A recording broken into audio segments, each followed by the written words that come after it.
প্রিয় দর্শক, স্বাগত জানাচ্ছি নিউজ 24 এর অনুষ্ঠানে। সাথে আছি আমি শাহনাজ বিশ্বাস ইয়াসমিন। আজকে আমার অতিথি গণপ্রজাতন্ত্রী বাংলাদেশ অন্তর্বর্তী সরকারের শ্রম, কর্মসংস্থান এবং নৌ পরিবহন মন্ত্রণালয়ের মাননীয় উপদেষ্টা জনাব ডক্টর এম সাখাওয়াত হোসেন। মাননীয় উপদেষ্টা, আপনাকে স্বাগত জানাচ্ছি নিউজ 24 এর অনুষ্ঠানে। ধন্যবাদ। মাননীয় উপদেষ্টা, আপনি যখন শ্রম মন্ত্রণালয়ের দায়িত্ব নিলেন তখন আসলে একটি অসন্তোষ চলছিল সারা দেশ জুড়ে শ্রম খাতে। সেই সময় আমরা দেখেছি আপনি তৈরি পোশাক কারখানার গাড়ি বিক্রি করে বেতন ভাতা দিলেন শ্রমিকদের, এটা একটা উদাহরণ সৃষ্টি হলো।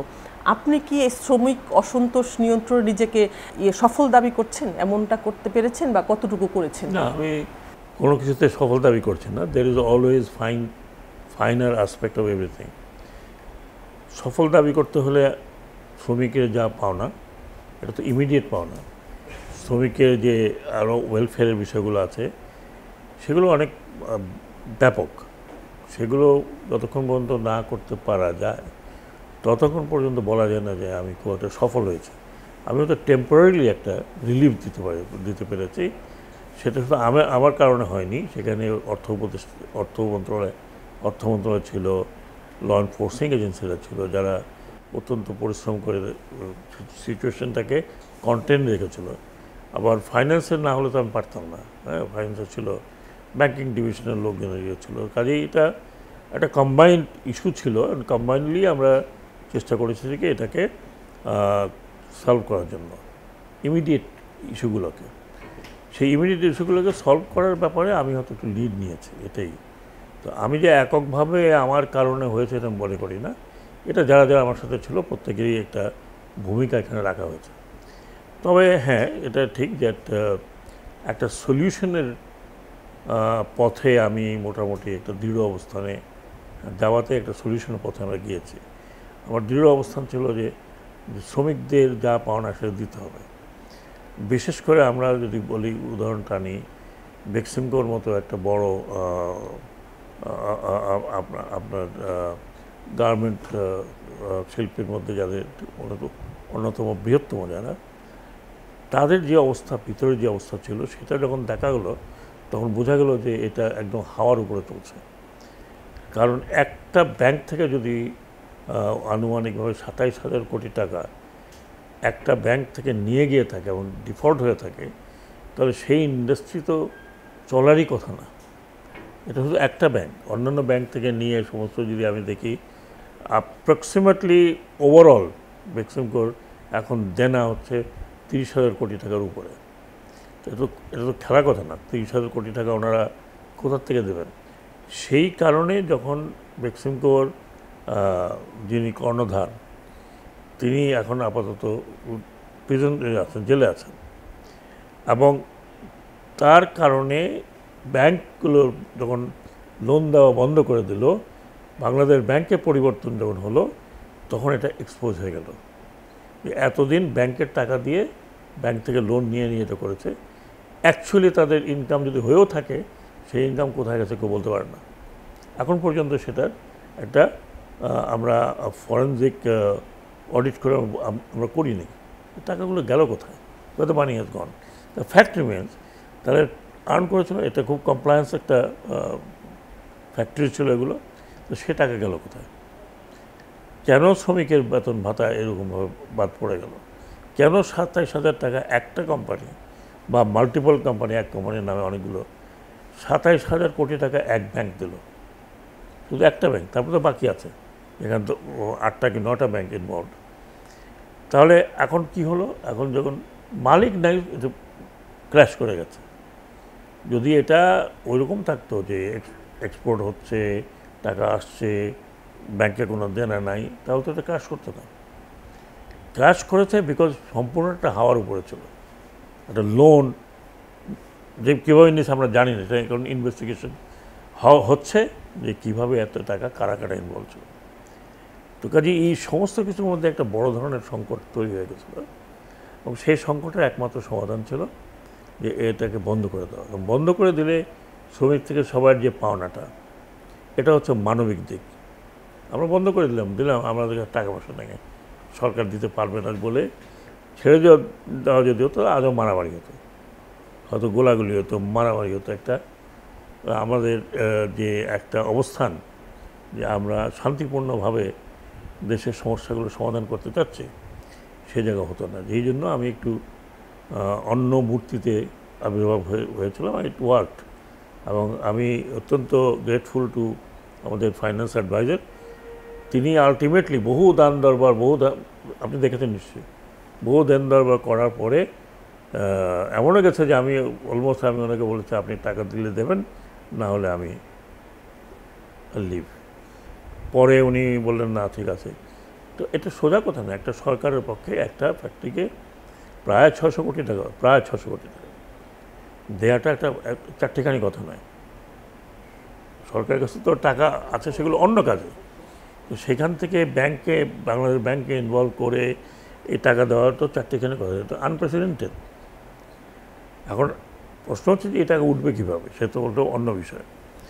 কিন্তু আমার যেটা ছিল যে না, আমি শুধু শ্রমিককে না, ক্লোজ যখন হয়ে গেছে এভরিবডি টপ টু বটম, কিন্তু আমরা শুরু করলাম টাকাটা পাওয়ার পর আমরা শ্রমিক থেকে শুরু করব, কারণ শ্রমিকরা বেশি হার্ড হিট। তো মাশাআল্লাহ এখন everybody is got the money. তাদের যা গ্র্যাচুইটি পাওয়ার কথা, whatever they want to get, তারা পেয়েছে। এবং আমি যতটুকু ফিডব্যাক শুনি, দে আর ভেরি হ্যাপি যে অন্তত আমরা আমাদের পাওনাটা পেয়ে গেছি। যে কারণে আমরা দেখছি যে আমাদের ওই এলাকার শ্রমিক ভাইদের মধ্যে একটা শান্তি আছে।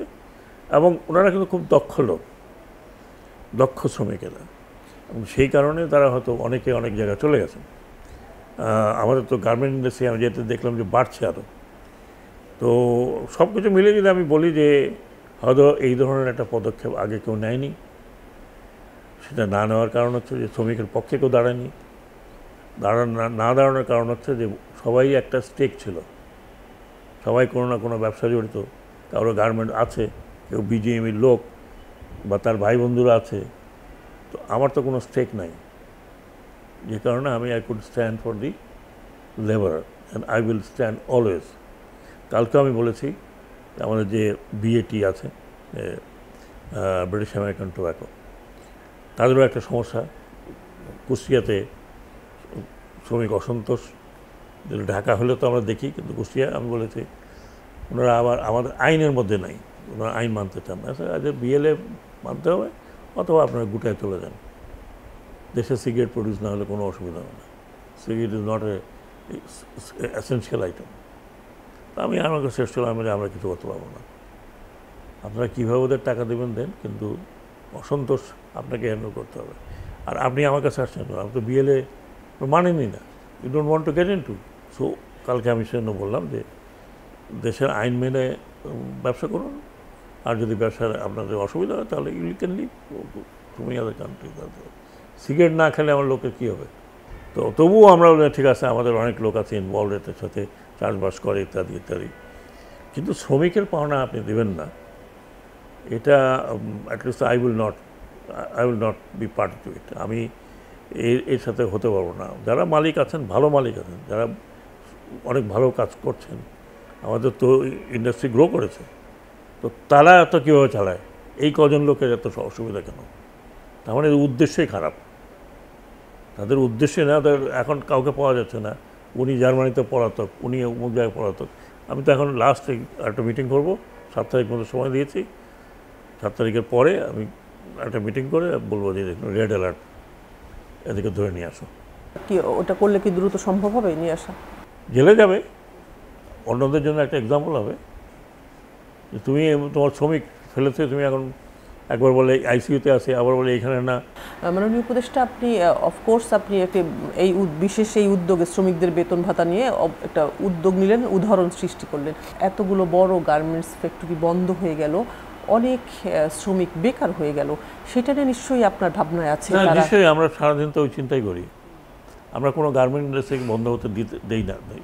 এমনকি আপনি দেখছেন যে সরকারের তরফ থেকে আমরা অনেকটা টাকা দিয়েছি, কিন্তু এই টাকা দেওয়া মনে হচ্ছে যে পানির মধ্যে ফেলছে। এটা দিলে আবার আসে, এটা হচ্ছে ওইটা, আর কিছু দিলে আমরা চালাতে পারবো। তো গভর্নমেন্ট তো টাকা দেওয়ার বসে নেই, এটা তো আপনি ফ্যাক্টরি নিজে করেছেন। তো সেই জন্য এখন যাদেরকে বলা হচ্ছে তাদের কী অ্যাসেট আছে, ব্যাংকে বলা হচ্ছে, তারা বলে আমাদের এই আছে ওই আছে। ঠিক আছে, যদি ওটা ব্যাংকে মর্টগেজ না থাকে তাহলে বিক্রি করেন, বিক্রি করে শ্রমিককে আগে টাকা দেন। আপনার কী দরকার আপনার 600 একর নিয়ে বসে থাকবেন, বেচেন, বাড়ি আপনার 7 তলা আছে, দরকার কি, বিক্রি করেন, আগে শ্রমিককে দেন, ফ্যাক্টরি চালান, তারপর আবার করেন, আমার তো কোনো অসুবিধা নেই। মানে আবার ফ্যাক্টরিগুলো শুরু করতে পারবে? এখন শ্রমিককে বেতন দিতে পারতেছে না। শ্রমিককে বেতন দিক, তারা তাদের ক্যাপিটাল ফর্ম করুক, আর যদি না করে তাহলে বিক্রি করে দেখ। অনেক লোক আছে ফ্যাক্টরি কেনার জন্য, বহু লোক আছে। আজকে তারা যদি দাঁড়ায় বলে আমি আমার ফ্যাক্টরি বিক্রি করে দেবো, বহুত লোক কিনতে পারবে। বাইরের লোক ঘোরাঘুরি করতে হবে। সেক্ষেত্রে কি সরকার উদ্যোগ নিচ্ছে কোনো এই ফ্যাক্টরিগুলো বিক্রি করার ব্যাপারে? বা এটা তো মালিক করবে, মালিক আর যে ব্যাংক এসে মর্টগেজ দেবে, সরকার তো উদ্যোগ নেবে না। সরকার ফ্যাসিলিটেট করতে পারে, কিন্তু গভর্নমেন্ট কি দালালি করবে নাকি? আচ্ছা আসেন আপনি ভাই কিনেন না, কিন্তু মাননীয় উপদেষ্টা প্রশ্নগুলো কি যে শ্রমিকদের বেকার হয়ে যাওয়ার বিষয়টা, সেইটা শ্রমিকদের বেকার হয়ে যাওয়াটা আমরাও জানি। আমি যেটা বললাম যে ইতিমধ্যে অনেক গার্মেন্ট ইন্ডাস্ট্রি আরও দেখলাম যে, যদিও এটা আমার সাবজেক্ট না, সাবজেক্ট কিন্তু কমার্সের, অ্যাকচুয়ালি এই সমস্যাটাই কমার্সের, যে বেকার হয়ে গেছে তাদেরকে কোথায় চাকরি দেবো। পুরো গার্মেন্ট ইন্ডাস্ট্রির বিষয়টা তো কমার্সের, যেহেতু শ্রমিক, সেক্ষেত্রে শ্রম মন্ত্রণালয়ের শুধু আমরা শ্রমিক পোর্শনটা দেখছি, কিন্তু বিক্রি হলো, গার্মেন্ট চললো কি চললো না, শুধু কমার্স দেখবে। তবুও আমি যেটা মনে করি যে আমরা খুব কনসার্ন, আমরা বিভিন্ন জায়গায় বলেছি যে অপারেটর নিয়ে আসো, অপারেটর নিয়ে আসার চেষ্টা হচ্ছে, অনেক জায়গার থেকে রেসপন্স হচ্ছে। প্রায় শুনতেছি আমি যে অপারেটর চায়না, জাপান, এমনকি জাপানেরও কিছু লোকজন আসছে। তো এটা একটু সময় লাগে, কারণ আবার ব্যাংকের সাথে নেগোশিয়েট করতে হবে, কারণ ব্যাংকের পাওনা আছে, ব্যাংকের সাথে নেগোশিয়েট করতে হবে, এগুলো করতে করতে একটু সময় লাগে। আমি জানি শ্রমিকদের অনেকেরই কষ্ট হচ্ছে, অনেকে হয়তো অ্যাডজাস্ট হয়ে গেছে বিভিন্ন জায়গায়, অনেকের হয়তো কষ্ট হচ্ছে। তো মোটামুটিভাবে আমরা চেষ্টা করছি যাতে ফরেন ইনভেস্টমেন্টটা এগুলিতে পাওয়া যায়। ছোট্ট একটা বিরতিতে যাচ্ছি, সাথেই থাকুন। এলাম বিজ্ঞাপন বিরতির পর। আমার সাথে আছেন শ্রম কর্মসংস্থান এবং নৌ পরিবহন মন্ত্রণালয়ের মাননীয় উপদেষ্টা জনাব ডক্টর এম সাখাওয়াত হোসেন। এই যে শ্রমিক অসন্তোষের বড় একটা সময় আপনি কাটিয়ে আসলেন, এই প্রেক্ষিতে রপ্তানির উপর আমাদের কোনো প্রভাব পড়লো কিনা পোশাক খাতে? আমি তো এগেন বললাম যে তো কমার্স মিনিস্ট্রি বলতে পারবে এক্স্যাক্ট, কিন্তু পত্রপত্রিকা যা দেখছে তো রপ্তানি বেড়েছে, 13% ইনক্রিজ হয়েছে। তো সেটার অনেকগুলো কারণ আছে, সেই কারণে হতে পারে। বড় একটা এখন কারণ হচ্ছে যে এই যে ট্রেড ওয়ার শুরু হয়েছে বিটুইন আমেরিকা অ্যান্ড চায়না। এই ট্রেড ওয়ারের কারণে তো এখন যদি চায়না যদি সাপ্লাই করতে না পারে, তাহলে চায়না তো নাম্বার ওয়ান। চায়না যদি বন্ধ হয়ে যায়, আমেরিকা যদি বন্ধ হয়ে যায়, তাহলে তাদের নেক্সট অল্টারনেটিভ কী আছে? চায়না সস্তা এবং নাম্বার ওয়ান লার্জেস্ট, সেখান থেকে বাংলাদেশ তো চায়নার সাথে পার্টি না। সো আমরা বরং আমরা এই সুযোগটা নিতে পারি, এই সুযোগটা আমরা ডেফিনেটলি নিতে পারি in Europe and in America, যেখানে একটা চায়না বয়কট একটা চলছে আন্ডার প্রেসিডেন্ট ট্রাম্প। তো আমি মনে করি না যে আমাদের রপ্তানিতে কোথাও ঘাটতি হয়েছে, বরং আমি জানি দুই একজন আমার ফ্রেন্ডরা যারা আছে তারা বলে যে এই অর্ডার আরও বেড়ে গেছে। তার মানে এই যে দীর্ঘ সময় রাস্তায় দেখলাম শ্রমিকদের একটা যে একটা অবস্থা সৃষ্টি হয়েছিল, এটার প্রভাব বিদেশি যারা আমাদের, এটার প্রভাব কতটুকু পড়েছে আমি জানি না, কিন্তু বিদেশি যারা আসছে যাদের সাথে আলাপ হয়েছে, ওদের একটা বিশ্বাস হলো যে this government at least not corrupt. এখনও পর্যন্ত সেরকম সিরিয়াস কোনো কারাপশন ইয়ে নাই। আপনারা দেখছেন যে কিছু কিছু অ্যাকশন তো নেওয়া হচ্ছে। তো সো দ্য গভর্নমেন্টের একটা ভাবমূর্তি হচ্ছে দে আর নট কারাপ্ট, এবং একেবারে স্থবির গভর্নমেন্টও না। প্রথম দিকে আপনারা তো অনেক কিছু বলেছেন, এটা হয় না কেন, এটা হয় না কেন। এখন তো মাশাআল্লাহ থিংস আর রোলিং, এবং it's going worse to better. আমরা রোজার মধ্যে দেখলাম সেখানে কোনো বড় ধরনের অসন্তোষ হয়নি, বাজারে কোনো সমস্যা হয়নি, পর্যাপ্ত পরিমাণে ছিল। আমি আমার শিপিং মিনিস্ট্রি থেকে সেই ফেব্রুয়ারির মার্চ থেকে আমরা রাইটার্সকে চেজ করছি, একরকম দাঁড়াইলে তার নামে মামলা দেওয়া হয়েছে। এটা আমি স্ট্যাটিস্টিক বের করতে পারি বহু, এবং ঈদের আগ দিন পর্যন্ত আমরা কোনো বন্দর থেকে খালাস হওয়ার পরে কাউকে কোথাও স্টোরেজ করতে দেয়নি। এটা তো আপনারা ভালো করে জানেন। যে কারণে তেল বলেন, খেজুর বলেন, এগুলো খুব পর্যাপ্ত পরিমাণে এবার ছিল। ভেজিটেবল বাদ দিলাম না, ভেজিটেবল মৌসুম ছিল, হয়তো কেউ বলতে পারে ভেজিটেবল মৌসুম ছিল বা এটা আপনাদের কেউ না। কিন্তু ইম্পোর্টেড আইটেম যেগুলো, ছোলা কি হয়, রোজা আসার আগেই তো ছোলার দাম ডাবল হয়ে যায়, তেলের দাম ডাবল হয়ে যায়, চিনি ডাবল হয়ে যায়, আটা ডাবল হয়ে যায়। তো সেই জায়গাতে এবার হয়নি। জি, মানব উপদেষ্টা, এটা অবশ্যই আপনার সরকারের একটা বড় অর্জনই ছিল রোজার এই সময়টা।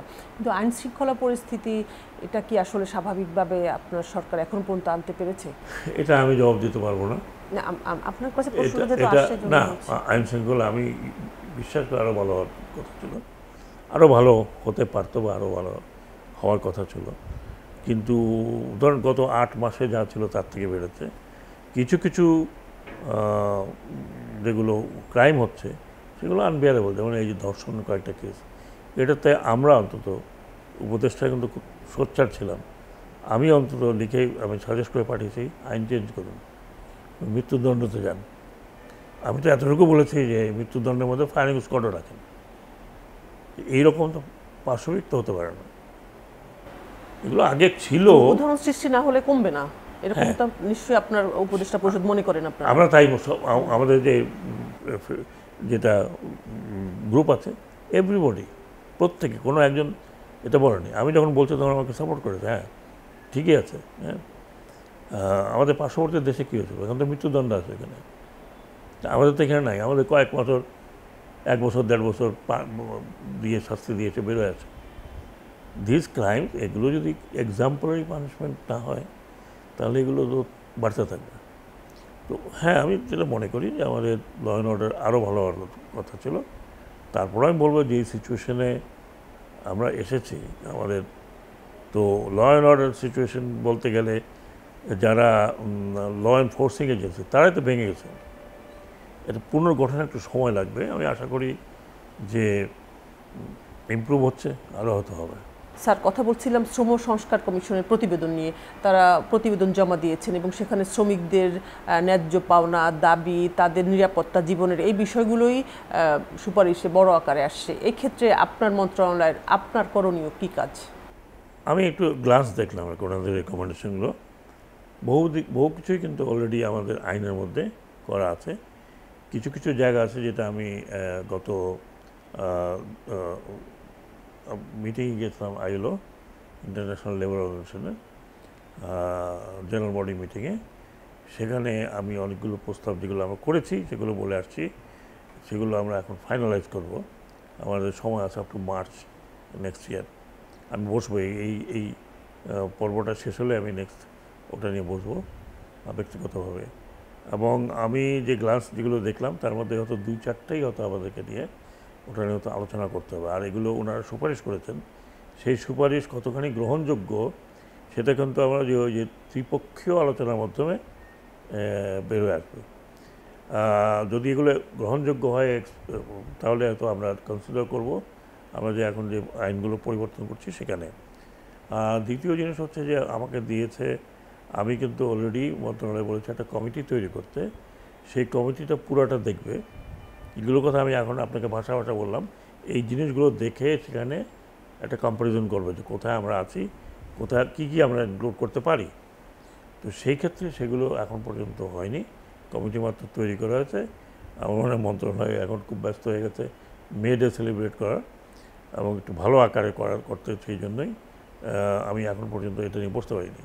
কিন্তু এই পর্বটা শেষ হয়ে গেলেই তো অনেক কমিটি কারা করছে, কি করছে, কমিটি কি করবে, সেগুলো একটা দিক নির্দেশনা আমাদের তরফ থেকে ডেফিনেটলি যাবে।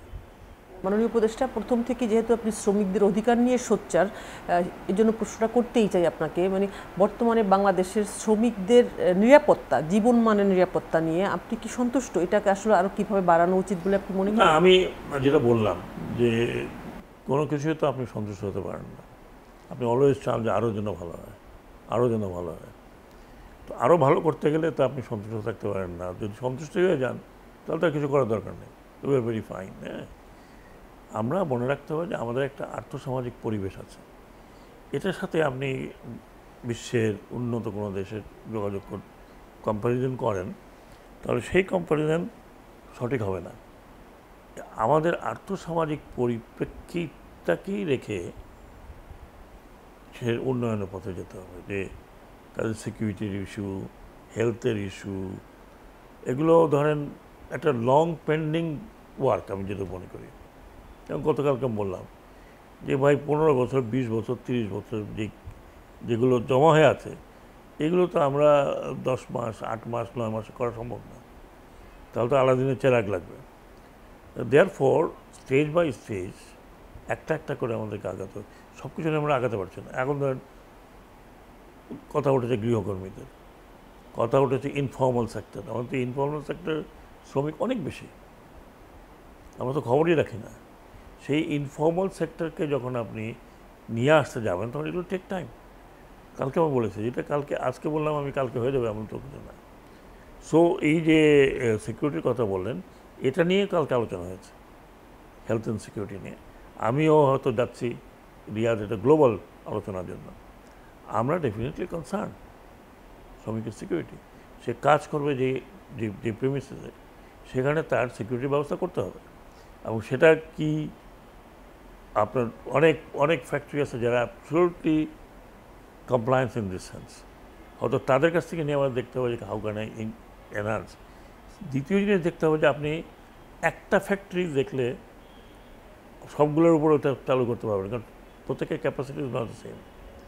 এবং আমরা শ্রমিক সুরক্ষার যে ব্যবস্থাটা আছে আমাদের কাছে, যেটা আছে আমাদের সেন্ট্রাল ফান্ড আছে, আমরা সেই সেন্ট্রাল ফান্ড থেকে যদি গুরুতর অসুস্থ কেউ থাকে তাকে হেল্প করা, বাচ্চাদের যদি কোনো অসুবিধা হয় শ্রমিকের তাদের হেল্প করছি,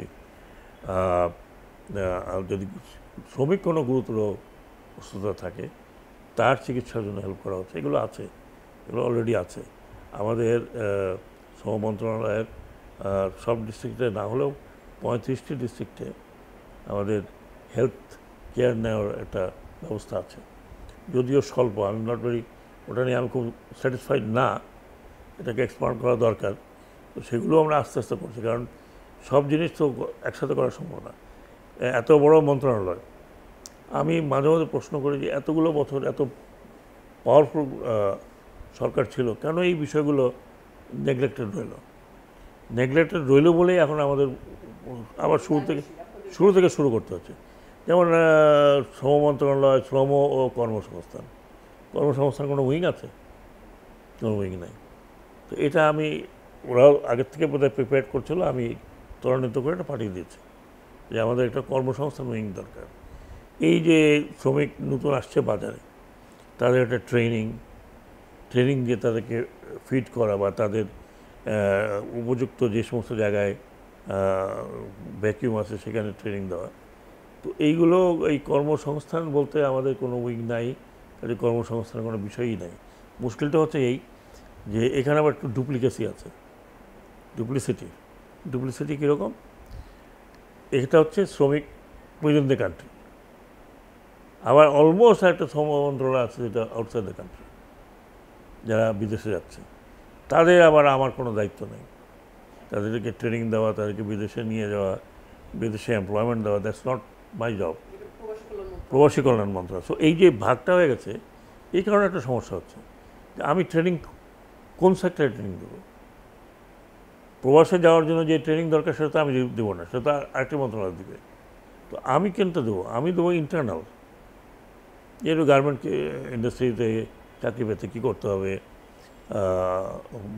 সিমেন্ট ফ্যাক্টরিতে কী করতে হবে, সিরামিক ফ্যাক্টরিতে কী করতে হবে, কাগজ ফ্যাক্টরিতে কী করতে হবে, ওয়েল্ডিং যারা করবে তাদের কি, এই ধরনের ট্রেনিং ইনস্টিটিউট যেটা দরকার দেশের জন্য। কিন্তু বিদেশ পাঠানো, এখান থেকে যদি কেউ বিদেশ যেতে পারে, মোস্ট ওয়েলকাম, হয় না? তো এই কর্মসংস্থানের বিষয়ে যদি আমি বলি, সেখানে হচ্ছে যে আপনি ট্রেন মান পাওয়ার আছে, কোথায় কোথায় কর্ম খালি আছে সেদিকে পুশ করা। তো এটা এখন পর্যন্ত হয় নাই। আমি জানি না এটা পাস হতে কত সময় লাগবে। এটা পাস হলে ম্যান পাওয়ারের ব্যাপার আছে, অফিসের ব্যাপার আছে। এমনকি আমাদের এই প্রত্যেক ডিস্ট্রিক্টে লেবার অফিস নাই। বলে যে না, যেখানে যেখানে লেবার আছে, লেবার তো এখন আপনি যদি ইনফর্মালি ধরেন, ইনফর্মাল লেবার যদি নিয়ে আসেন তাহলে প্রত্যেক জায়গায় তো ইনফর্মাল লেবার আছে, ইট ভাটা আছে, ইট ভাঙছে, বাড়ি তৈরি হচ্ছে। সেই ইনফর্মাল খাতটাকে আসলে আর মানে ইয়েতেই নিয়ে আনা হলো না, মানে আনার এতে সম্ভব কিনা, মানে এটাতে মানে আস্তে আস্তে হিসেবে নিয়ে আসা শ্রমিকদের। যেমন আমি একটা সিরিজে বলেছি যে নির্মাণ খাত, এখানে অ্যাক্সিডেন্ট বেশি হয়, শ্রমিক নিপীড়ন বেশি হয়, সেই নির্মাণ খাত কিন্তু আমাদের আইনের মধ্যে নাই। হ্যাঁ, এখন নির্মাণ খাত সেই আইনের মধ্যে নাই, সেটাকে আইনের মধ্যে আনতে হবে। এটা অনেক বড়, বাংলাদেশের ইন্টারনাল শ্রমিকের ম্যাক্সিমাম ইউটিলাইজেশন কিন্তু নির্মাণ খাতে হচ্ছে। কিন্তু ওই যে বড় বড় কন্ট্রাক্টর গিয়ে আছে, তারা কোনোভাবেই আসতে চায় না, তো তাদেরকে কন্ট্রিবিউট করতে হবে, হয়তো আরও অনেক সমস্যা টমস্যা রাখতে পারে। আমি বললাম যে আমাদের ক্যাবিনেট থেকে রাখো, যে এরা যদি এনলিস্টেড না হয় তাহলে ভবিষ্যতে তাদেরকে কোনো সরকারি কন্ট্রাক্ট দেওয়া হবে না, এনলিস্টেড হইতে হবে। এখন এগুলো মেজার্স নেওয়ার চেষ্টা করা হচ্ছে, কিন্তু কতখানি আমি পারবো আই ডোন্ট নো। ছোট্ট একটা বিরতিতে যাচ্ছি, সাথেই থাকুন। এলাম বিজ্ঞাপন বিরতির পর। আমার সাথে আছেন শ্রম কর্মসংস্থান এবং নৌ পরিবহন মন্ত্রণালয়ের মাননীয় উপদেষ্টা জনাব ডক্টর এম সাখাওয়াত হোসেন। মাননীয় উপদেষ্টা, আপনি দক্ষ শ্রমিকদের কথা বলছিলেন। বিদেশে বাংলাদেশ থেকে যে শ্রমিকরা যাচ্ছে তাদের দক্ষতা, ভাষাগত টেকনিক্যাল দক্ষতা নিয়ে একটা প্রশ্ন আছে। সেই ক্ষেত্রে প্রবাসী কল্যাণ মন্ত্রণালয় দেখে, শ্রম মন্ত্রণালয়ের কোনো দায় কি নেই এক্ষেত্রে? না, শ্রম মন্ত্রণালয় দায় নেই, ভাগাভাগি করে ভাগ হয়ে গেছে তো ওই ট্রেনিং, ওই সমস্ত কিছু ওনাদের ব্যাপার। এটা যদি ভাগ না হতো, শ্রমিকের প্রশ্ন আসছে, সেক্ষেত্রে আপনাদেরকে এই প্রশ্নটা আমরা করতেই পারি। আপনি নিজেই বলছেন বিদেশি শ্রমিক, বিদেশি কর্মব্যবস্থা, সেখানে তো আমার এখতিয়ার নাই। আমি এবার যে গেলাম ওমরা করতে, সেখানে দেখলাম যে আমাদের দেশের বহু শ্রমিক সেখানে সৌদি আরবেতে, ওখানে আমাকে অনেক কথা বলছে যে স্যার আমাদের একটু আপস্কেল আর নিয়োগ করা দরকার।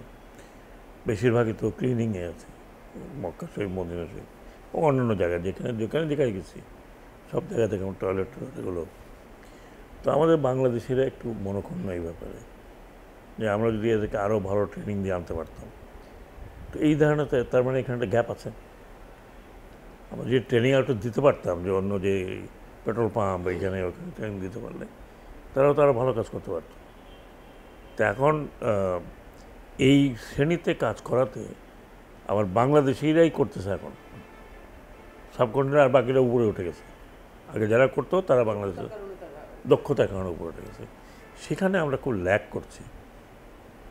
এইটাও তো আমি বৈদেশিক শ্রম মন্ত্রণালয়ের কোনো সময় হয়তো তারাও জানে ভালো করে, না জানার কোনো কারণ নেই। তো আমার কাছে কিন্তু আমি যদি ট্রেনিং ইনস্টিটিউট করতে পারি, সেখানে করলে তারা যদি, যেটা বললাম, সাপ্লিমেন্ট করতে পারবে। কিন্তু ওনাদের অল ট্রেনিং ইনস্টিটিউট আছে, ভাষা ট্রেনিং ইনস্টিটিউট আছে, বিভিন্ন পর্যায়ে ট্রেনিং দেওয়ার ইনস্টিটিউট আছে, এমনকি এনজিওরা দিচ্ছে ওনার সাথে, যে সমস্ত এনজিও কাজ করছে তারাও এই ট্রেনিংগুলো দিচ্ছে।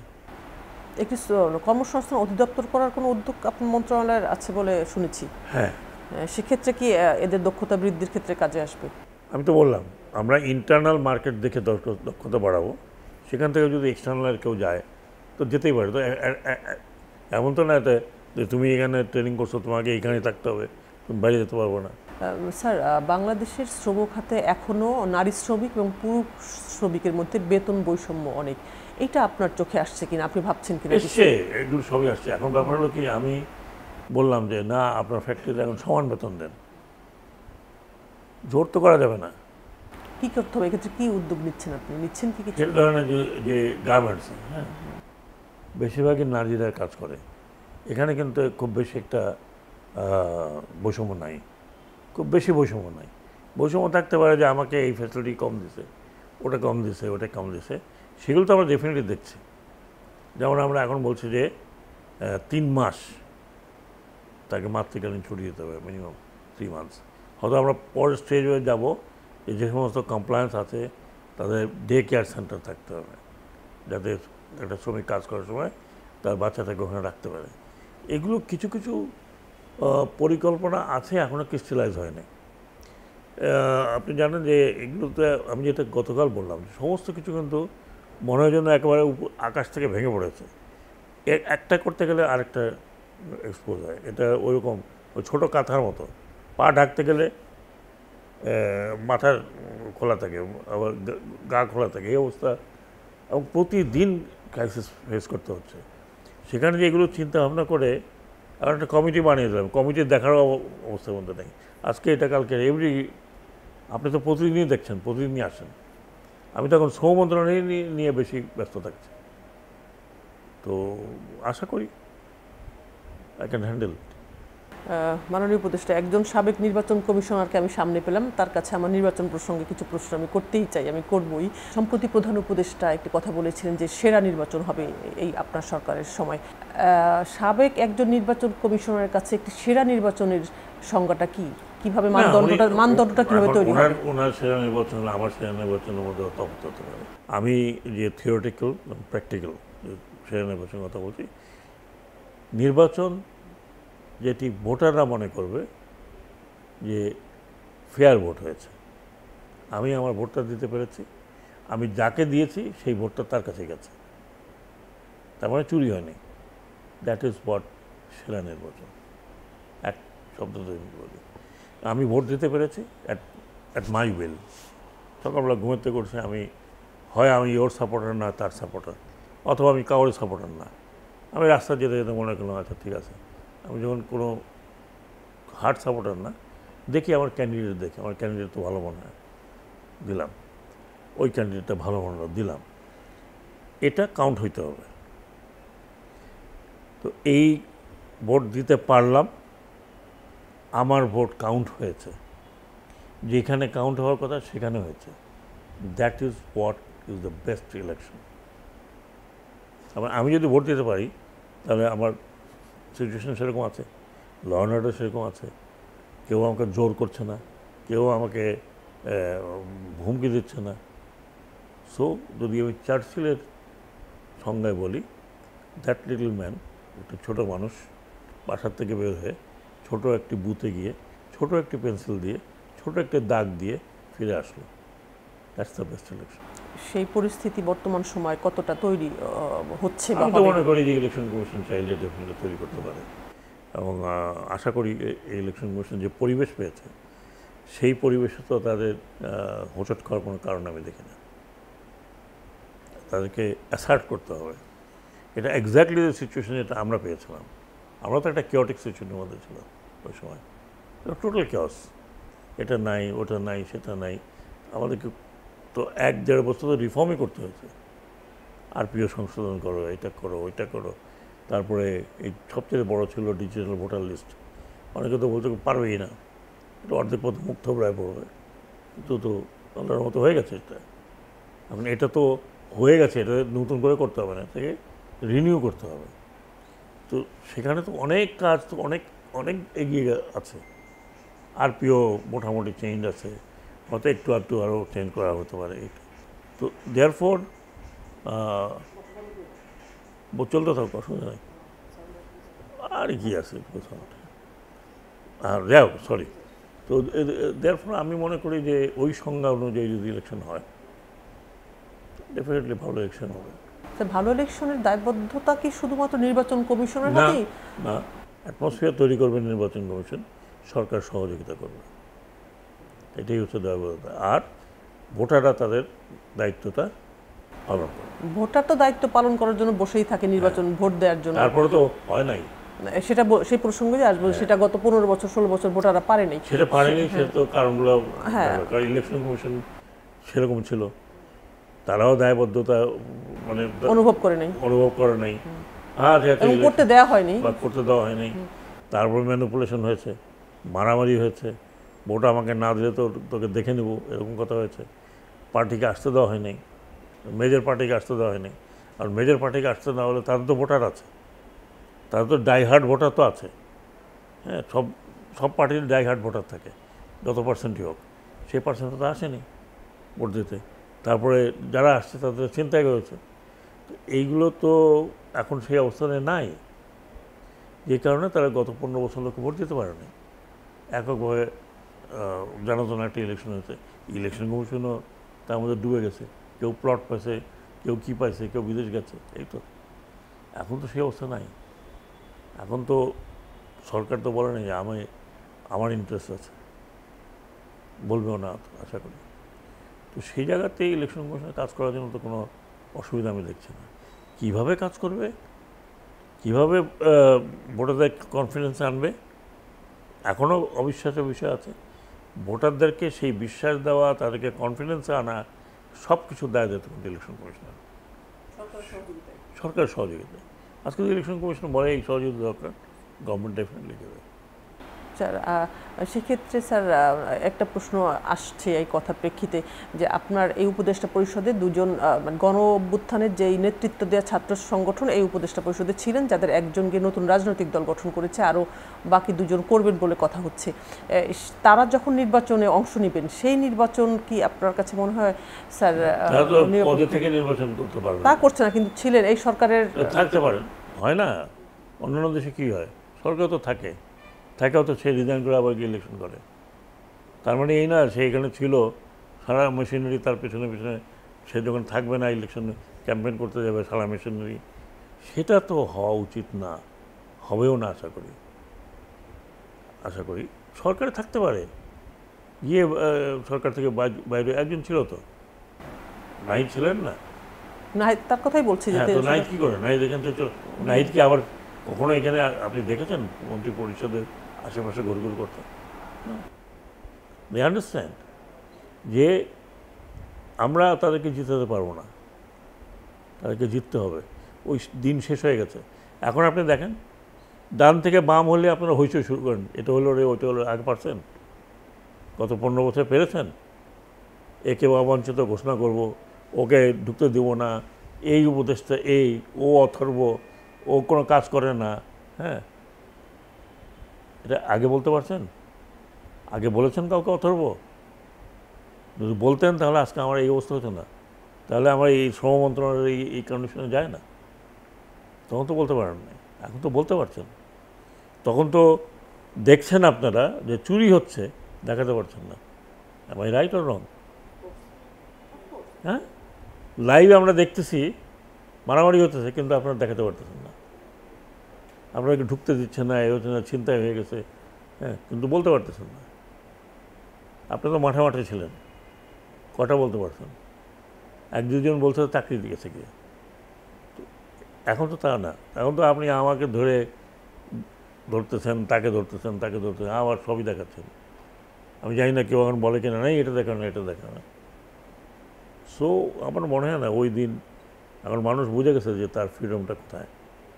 বাট হ্যাঁ, কিছু ফ্রিডমটা আবার অপব্যবহারও করে, কিন্তু ঠিক আছে। স্যার, এই সরকার কি দীর্ঘমেয়াদে রাষ্ট্র ক্ষমতা থাকতে পারবে? নির্বাচনটা আসলে কবে হচ্ছে?